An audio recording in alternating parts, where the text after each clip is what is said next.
Hi, I'm Emma, and I'm going to be talking about schizophrenia today. So schizophrenia is not a split personality. Split personality is a whole different diagnosis. A lot of people do think that people with schizophrenia have multiple personalities. That is not true at all. Like I said, it's a whole different diagnosis. People with schizophrenia are not violent. A lot of people think that people with schizophrenia are more likely to be violent. That is not true. Yes, there has been some cases which have been portrayed in the media, but 99% of the time, people with schizophrenia are more likely to be the person on the other side. They're more likely to be withdrawn, and they would rather be left alone. Individuals with schizophrenia have a higher rate of suicide rate, so I can understand why that is to a point, because people have really, really bad days and people are okay. If you're not on the right medication, and the symptoms are really, really bad, I can understand how they would get to that crisis point. So, we'll explain a bit about symptoms. So, there's positive and negative symptoms within the diagnosis. Positive symptoms are hallucinations, which are things that you can hear, see, touch and smell. Delusions are where people feel that they're in danger, they could feel like the CIA are after them. So it's basically thoughts that are not true, but that person believes them 110%, and they do feel that they are in danger, that they are coming to some harm. So a lot of people with delusions will end up in hospital because of it, especially if they're not on the right medication, and especially if they're not getting the right support in the community. Also, you could have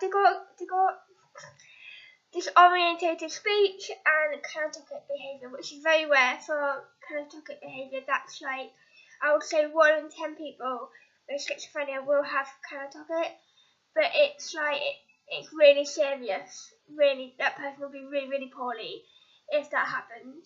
So negative symptoms, it could be withdrawal of lack of function. So it could be showering, brushing teeth, getting dressed, tidying up the house, that sort of thing.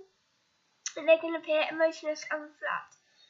So I'm going to explain a bit about my schizophrenia. So I've been diagnosed with paranoid schizophrenia. I've been diagnosed since 2015, and my hallucinations are Charlie, Eli, and Rufus. Charlie's a girl, Eli's a boy, and Rufus is a dog. And they talk to me all the time. When I was very poorly, that's all I used to communicate with them, especially when I was in hospital. As I was alone, I didn't really know the staff, I didn't really know the patients, so I was very in my own world for most of the time.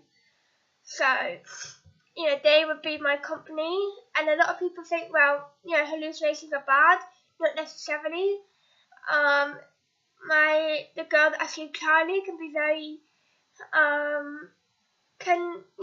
she used to tell me to do things like stupid things, like smash a cup, hit a wall, just silly little things, but it wouldn't go away unless I did it. So it's kind of like compulsion. So it used to be very, when I was very unwell, it used to be very hard to ignore them. But as I've grown older, and I've had loads of therapy and put on the right medication, as I'm on clozapine at the moment, which is a very good drug. It's a last resort, as it's a black label medication, which means it can be very dangerous. So when you first start clozapine, you have to have your bloods done every week, and then it goes to every 2 weeks, and then it goes to monthly. So I'm on monthly at the moment. But yeah, so that's a bit about clozapine. Delusions, when I was very unwell, I thought the CIA were after me. I thought one particular girl was after me. I thought she worked for the CIA. I thought that I was in danger. I was scared. My care coordinator couldn't really do anything for me, so I ended up going to hospital in 2014. And basically I was in hospital in and out for at least 4 years. I've now been out of hospital for 9 months, which is the longest I've been out since I was admitted in 2014. So my care team are proud, I'm proud, I'm glad that I went on clozapine because it literally saved my life. You know, I was on 4 different other medications, 3 of which were depot injections. So, as I was reluctant to take medication. So yeah, I take clozapine now, and like I said, it's done absolutely wonders. So I would, if medication's not working for you, I would ask a psychiatrist or CPN or whoever you are in the community, just talk about clozapine and see if that would help you, because you know a lot of people that I know that have gone on clozapine has helped so much. So yeah, schizophrenia. You know, a lot of people, it's stigmatized, really stigmatized, and you know, when you say schizophrenia, 99% of people would run the opposite direction and be like, no.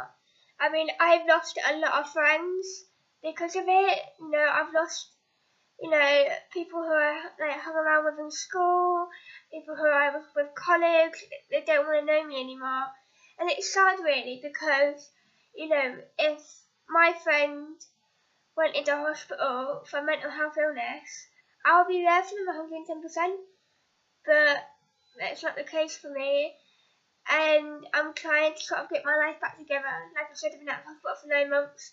I'm now volunteering at the hospital that I was admitted in 2014. I'm loving it. I'm in the elderly ward. I love it. I'm trying to get a career in healthcare assistant.